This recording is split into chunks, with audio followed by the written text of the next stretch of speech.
Welcome to my anime recap channel. In this video, I will be recapping the anime series, The Apothecary Diaries. Maomao, a resident of the red light district, is asked by her father to deliver medicine to the verdigrease's house, warning her to be wary of the recent kidnappings. Maomao complies and departs for the verdigrease's house. Upon arrival, she finds the brothel's madam dealing with customers excited to see Perrin, one of the three princesses of the house. Maomao enters the medicine room, where she begins writing while observing a wound on her left arm.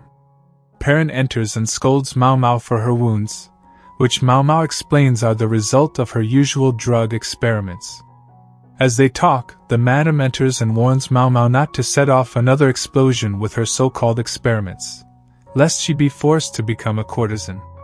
Annoyed, Maomao quickly informs the madam that she has left the medicine and leaves, just before two other women enter the room, thinking they heard her voice. As Maomao walks to the herb plot, she curses the madam for always trying to make her into a courtesan. Once she reaches the herb plot, she is kidnapped by human traffickers. Maomao worries about her father's anxiety as her captors take her to their destination, the Imperial Palace. As winter falls, Lady Lihua gives birth to a prince with the support of the rear palace physician. Meanwhile, Lady Gyokyu rejoices at the news of the prince's safe delivery while holding her own daughter, Princess Lingli. 3 months later, Maomao frets about her father and mourns her former life as an ordinary apothecary. She reflects on how the rear palace is no different from a brothel, a garden of beautiful women meant to bear the emperor's children. No men are allowed in this garden except the emperor, his kin, and the eunuchs, individuals who were formerly male, after losing their manhood. The rear palace is a collection of 2,000 concubines and servants, and 1,000 eunuchs.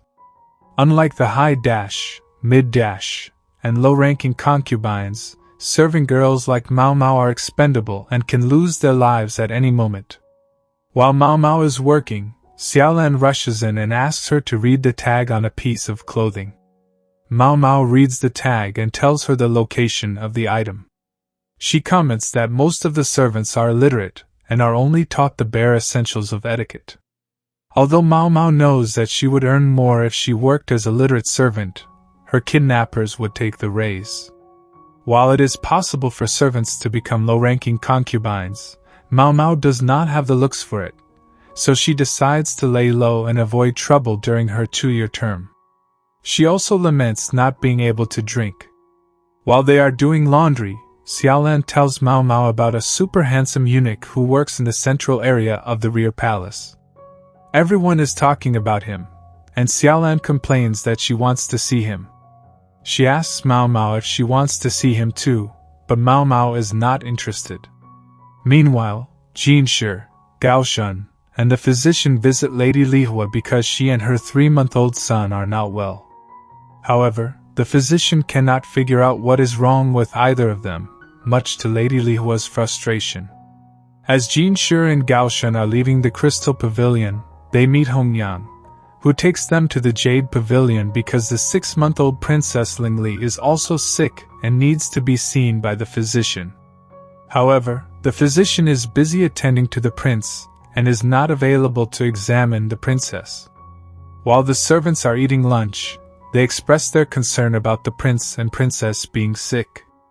Xiaolan overhears them and suddenly concludes that it must be a curse, confusing Maomao. Xiaolan explains the rumor circulating about the deaths of heirs born in the rear palace.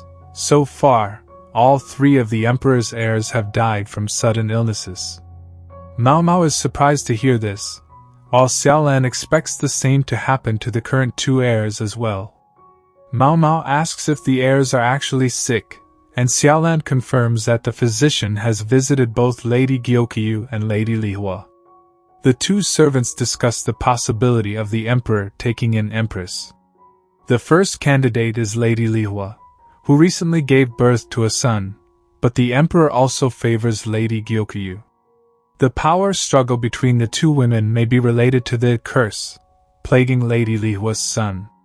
Xiaolan goes on to say that Lady Lihua may be worse off because the physician is with her more often. Hearing that Lady Lihua is also sick surprises Maomao.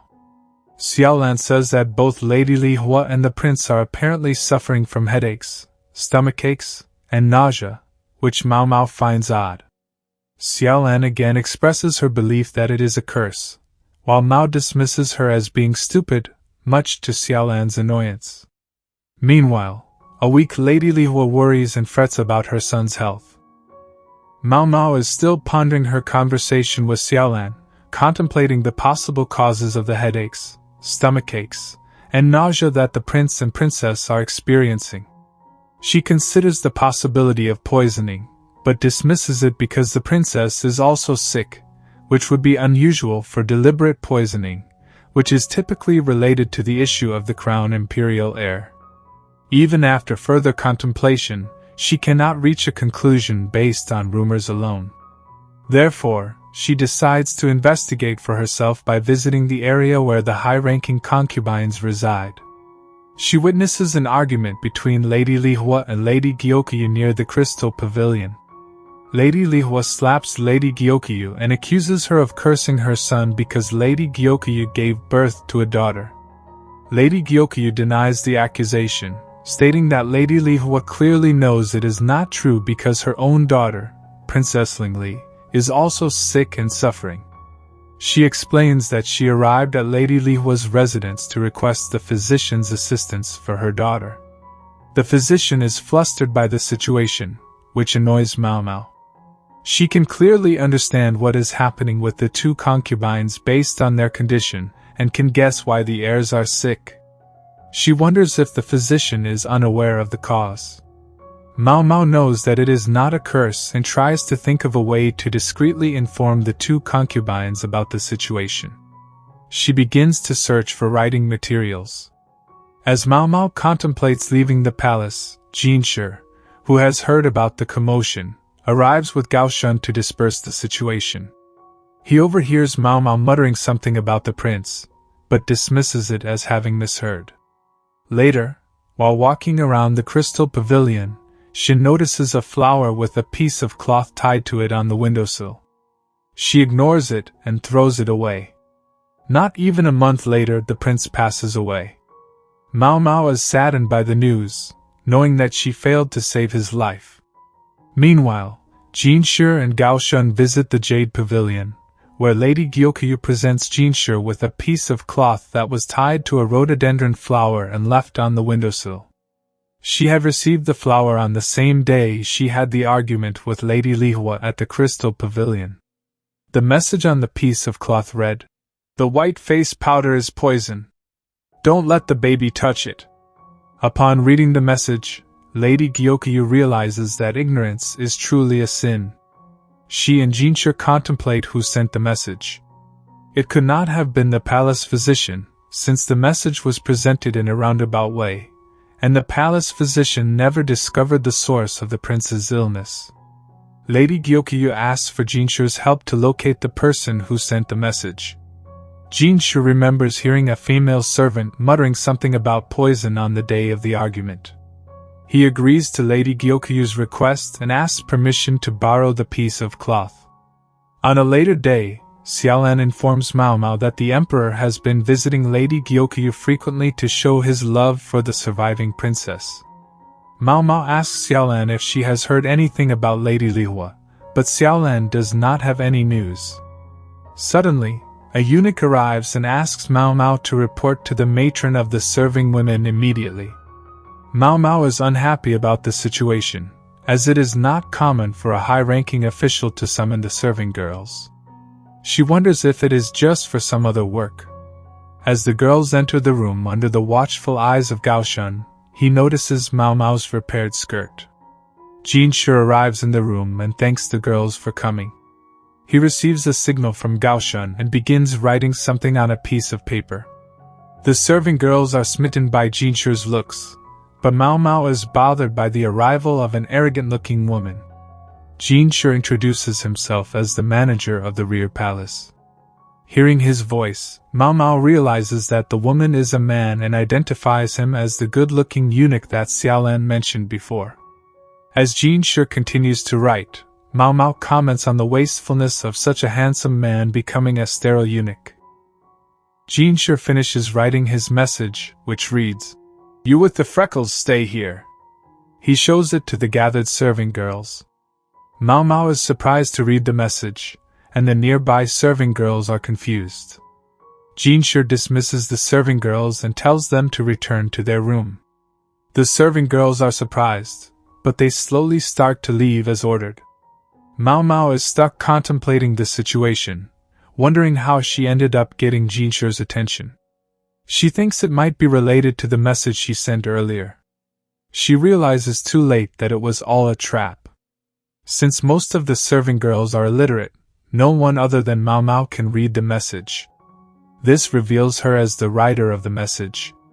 As she tries to escape, Jinshi casually catches her and reminds her that he told her to stay behind.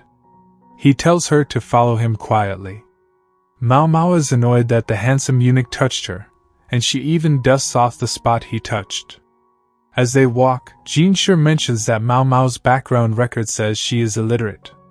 Maomao casually tries to feign innocence, saying that she is of low birth, and there must have been some mistake. Maomao resolves to not admit anything and pretend to be ignorant until the end to make things easier for herself. She is frustrated and wonders how Jinshi found out about the message, as she was very secretive about it. She immediately labels Jinshi as a mistrustful person and wonders why he isn't doing something else rather than targeting her. Jinshi and Maomao arrive at the Jade Pavilion, and Hongyan welcomes them inside. Maomao wonders whether she will be punished and hopes she makes it out alive. They arrive at the room of Lady Gyokyu, who is holding the healthy and laughing Princess Lingli. Seeing Princess Lingli healthy, Maomao is glad that she was saved. Lady Gyokyu thanks Maomao for saving the life of her daughter, which makes Maomao flustered. She says that she isn't worthy of such kindness.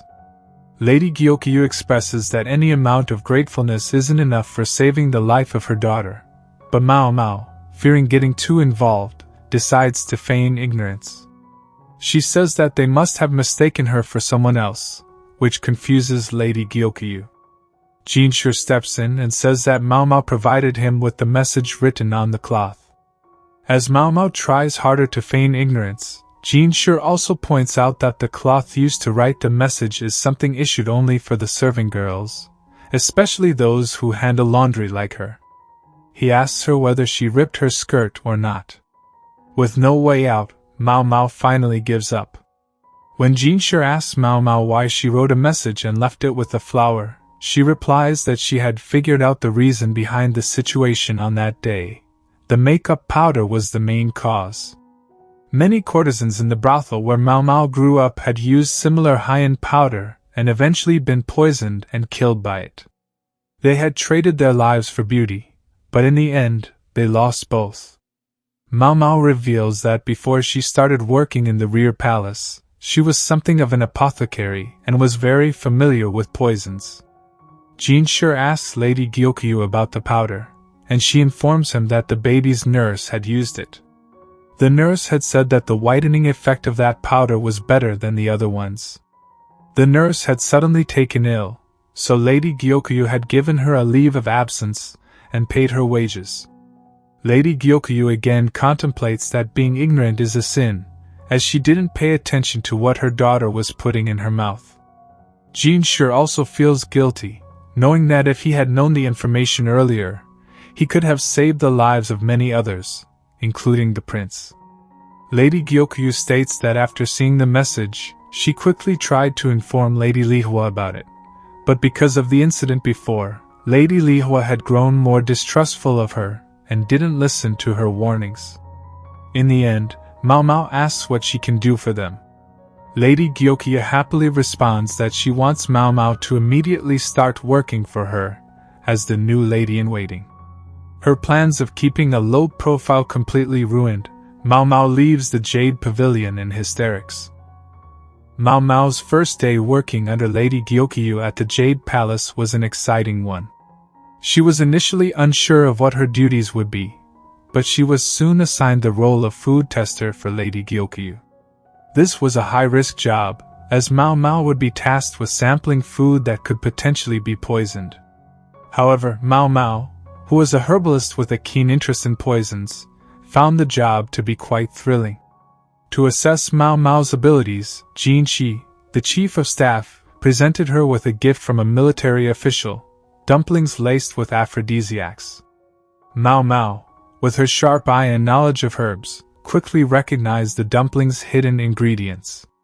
She sternly advised Jinshi to be cautious, suggesting that the military official who gifted him the dumplings might have ulterior motives for doing so. Jinshi, pleased with Maomao's quick thinking and expertise, decided to test her one final time by asking her to prepare an aphrodisiac. Maomao initially hesitated, as she didn't want to get involved in such matters. However, realizing that saying yes would give her an opportunity to experiment with herbs, she reluctantly agreed. After instructing Maomao on the task, Jinshi retired for the night. On his way to his quarters, he was accosted by several consorts, much to his dismay. Before retiring, he carefully locked his door, fearing that the military official might visit him under the influence of the aphrodisiac-laced dumplings. The next morning, Maomao followed Jinshi's instructions and headed to the infirmary. There, she met with Gao Shun, who led her into the medicine chambers. The quack doctor was already there, looking displeased at Maomao's presence in his domain. Upon entering the medicine room, Maomao fell into a trance and began to dance, demonstrating her deep connection with herbs. However, to her dismay, Jinshi appeared unexpectedly and mocked her for her childlike behavior. With everyone gathered, Maomao prepared the aphrodisiac ingredients: milk, butter, sugar, honey, and spirits. She combined them in a specific way to create a chocolate-coated aphrodisiac. She then coated the cut-up fruit with the aphrodisiac and carefully refrigerated it in a jar. As for the remaining chocolate, she mixed it with bread and saved it for later. After completing her task, Maomao left the room to attend to her daily chores. Upon her return, she found the Jade Palace in an uproar. Gao Shun appeared wary, and Jinshi sighed in dismay. Lady Goku's 3 lower servants had mistakenly eaten the aphrodisiac-coated bread that Maomao had made, believing it was a treat she had prepared for them. Under the influence of the aphrodisiac, they had become extremely aroused. Observing the 3 exhausted but satisfied servants, Jinshi remarked that they had at least confirmed the effectiveness of the aphrodisiac. After everyone had gathered, Maomao presented the chocolate-coated fruits to Jinshi. When asked why she had made the bread when she already had the fruits, Maomao explained that she had intended to eat it later. She assured them that the aphrodisiac would not affect her due to her resistance to poison and her tolerance for alcohol. Hearing this, Jinshi sarcastically picked up a piece of bread and attempted to eat it, claiming that he too was resistant due to his alcohol tolerance. Everyone in the room quickly intervened to prevent Jinshi from consuming the aphrodisiac, as they were already struggling to deal with the advances they had received and could not handle Jinshi becoming similarly affected. With the successful completion of the test, Jinshi now recognized Maomao's expertise not only in herb inspection and poison identification but also in their preparation. As everyone departed, Maomao began cleaning up. However, before she could finish, Jinshi suddenly appeared from behind and embraced her, expressing his gratitude for her excellent work. Maomao felt a warm sensation on the back of her neck, resembling a kiss. When she turned around, Jinshi had already left the room. Upon examining the tray, she discovered that one of the chocolate-covered breads was missing.